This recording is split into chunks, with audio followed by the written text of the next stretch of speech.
पितृपक्ष में श्राद्ध के दिनों में क्या रखे सावधानियां, क्या करें और क्या न करें, किन बातों का रखे ध्यान, आइए जानते हैं आज के इस वीडियो में। इस वर्ष पितृपक्ष की शुरुआत 28 सितंबर से शुरू हो रही है, जो 14 अक्टूबर तक होगा। पितृपक्ष मास पूर्वजों को समर्पित होता है। इस दौरान पितरों के निमित्त श्राद्ध, तर्पण, पिंडदान किया जाता है। माना जाता है कि इससे पितर प्रसन्न होते हैं और परिवार पर उनका आशीर्वाद बना रहता है। लेकिन इन सब कामों को करते समय विशेष नियमों का पालन किया जाता है। पितृपक्ष में प्रतिदिन नियमित रूप से पवित्र नदी में स्नान करने के बाद नदी तट पर ही पितरों के नाम का तर्पण किया जाता है। इसके लिए पितरों को जौ, काला तिल और एक लाल फूल डालकर दक्षिण दिशा की ओर मुंह करके खास मंत्र बोलते हुए जल अर्पित करना होता है। देव तीर्थ के लिए पूर्व दिशा में मुख करके तर्पण किया जाता है, जबकि आशी तीर्थ में उत्तर दिशा में मुख करके जल और अक्षत से तर्पण कर सकते हैं, जबकि पितृ को दक्षिण दिशा में मुख करके जल और तिल से तर्पण किया जाता है। देवताओं को एक एक अंजलि जल दिया जाता है, अर्षियों को 2-2 अंजलि जल, जबकि पितरों को 3-3 अंजलि जल देने की बात शास्त्र में वर्णित है। इसके पीछे यह मान्यता भी है कि यदि विधिनुसार पितरों का तर्पण न किया जाए तो उन्हें मुक्ति नहीं मिलती और उनकी आत्मा मृत्यु लोक में भटकती रहती है। पितृपक्ष को मनाने का ज्योतिषीय कारण भी है। ज्योतिष शास्त्र में पितृदोष काफी अहम माना जाता है। जब जातक सफलता के बिल्कुल नजदीक पहुंचकर भी सफलता से वंचित होता हो, संतान उत्पत्ति में परेशानियां आ रही हों, धन हानि हो रही हों, तो ज्योतिष शास्त्र पितृदोष से पीड़ित होने की प्रबल संभावनाएं होती हैं। इसलिए पितृदोष से मुक्ति के लिए भी पितरों की शांति आवश्यक मानी जाती है। पितृपक्ष के दौरान ध्यान रखने योग्य बातें यह माना जाता है कि इन 16 दिनों की अवधि के दौरान सभी पूर्वज अपने परिजनों को आशीर्वाद देने के लिए पृथ्वी पर आते हैं। उन्हें प्रसन्न करने के लिए तर्पण, श्राद्ध और पिंडदान किया जाता है। इन अनुष्ठानों को करना इसलिए भी महत्वपूर्ण है क्योंकि इससे किसी व्यक्ति के पूर्वजों को उनके इष्ट लोकों को पार करने में मदद मिलती है। वहीं जो लोग अपने पूर्वजों का पिंडदान नहीं करते हैं, उन्हें पितृ आर्ण और पितृदोष सहना पड़ता है। इसलिए श्राद्ध पक्ष के दौरान यदि आप अपने पितरों का श्राद्ध कर रहे हैं तो इन बातों के बारे में खास ध्यान रखना चाहिए। नंबर 1, शास्त्रों के अनुसार बड़े पुत्र और सबसे छोटे पुत्र को श्राद्ध करने का अधिकार है। इसके अलावा विशेष परिस्थिति में किसी भी पुत्र को श्राद्ध करने का अधिकार है। नंबर 2, पितरों का श्राद्ध करने से पूर्व स्नान करें और स्वच्छ वस्त्र धारण करें। नंबर 3, कुश घास से बनी अंगूठी पहने।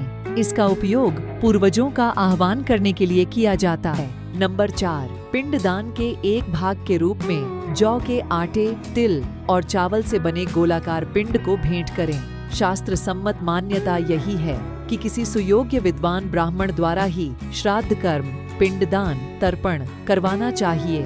नंबर 5, श्राद्ध कर्म में पूरी श्रद्धा से ब्राह्मणों को तो दान दिया ही जाता है, साथ ही यदि किसी गरीब जरूरतमंद की सहायता भी आप कर सकें तो बहुत पुण्य मिलता है।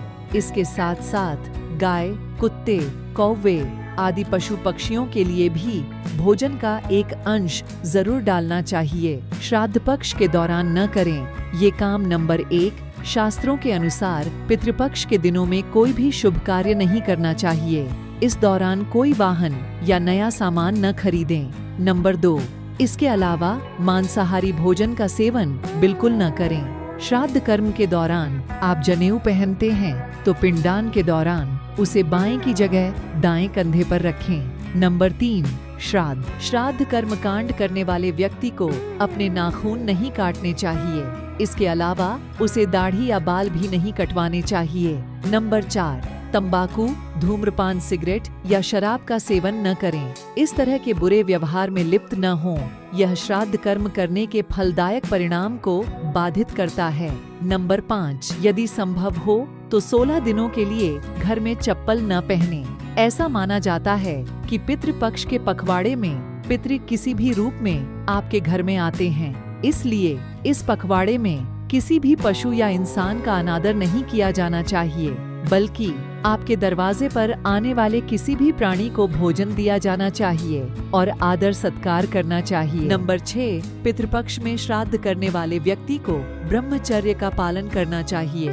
नंबर 7, पितृपक्ष में कुछ चीजों को खाना मना है, जैसे चना, दाल, जीरा, काला नमक, लौकी और खीरा, सरसों का साग आदि नहीं खाना चाहिए। नंबर 8, अनुष्ठान के लिए लोहे के बर्तन का उपयोग न करें। इसके बजाय अपने पूर्वजों को खुश करने के लिए सोने, चांदी, तांबे या पीतल के बर्तन का उपयोग करें। नंबर 9, यदि किसी विशेष स्थान पर श्राद्ध कर्म किया जाता है तो यह विशेष फल देता है। कहा जाता है कि गया, प्रयाग, बद्रीनाथ में श्राद्ध करने से पितरों को मोक्ष मिलता है। जो किसी भी कारण से इन पवित्र तीर्थों पर श्राद्ध कर्म नहीं कर सकते हैं, वे अपने घर के आंगन में किसी भी पवित्र स्थान पर तर्पण और पिंड दान कर सकते हैं। नंबर 10, श्राद्ध कर्म के लिए काले तिल का उपयोग करना चाहिए। पिंड दान करते वक्त तुलसी जरूर रखें। नंबर 11, श्राद्ध कर्म शाम, रात, सुबह या अंधेरे के दौरान नहीं किया जाना चाहिए। नंबर 12, पितृपक्ष में गायों, कुत्तों, चींटियों और ब्राह्मणों को यथासंभव भोजन कराना चाहिए। वायु पुराण के साथ गरुड़ पुराण और विष्णु पुराण में गया तीर्थ का महत्व सबसे अधिक माना गया है। श्राद्ध कर्म करने के लिए यह स्थान सबसे पवित्र माना गया है। पुराणों में यह स्थान मोक्ष की भूमि और मोक्ष स्थली कही जाती है। कहते हैं यहाँ आकर पितरों का श्राद्ध कर्म करने से पितरों को मोक्ष की प्राप्ति होती है। पितृपक्ष के दौरान यहाँ हर साल मेला लगता है। बद्रीनाथ में स्थित ब्रह्म कपाल घाट के बारे में ऐसा कहा जाता है कि यहाँ किया गया पिंडदान गया से भी 8 गुना अधिक फलदायी है। कहते हैं यहाँ आकर अकाल मृत्यु को प्राप्त हुए पूर्वजों का श्राद्ध करने से उनके आत्मा को तत्काल मुक्ति मिलती है। यहाँ भगवान शिव को ब्रह्म हत्या के पाप से मुक्ति मिली थी।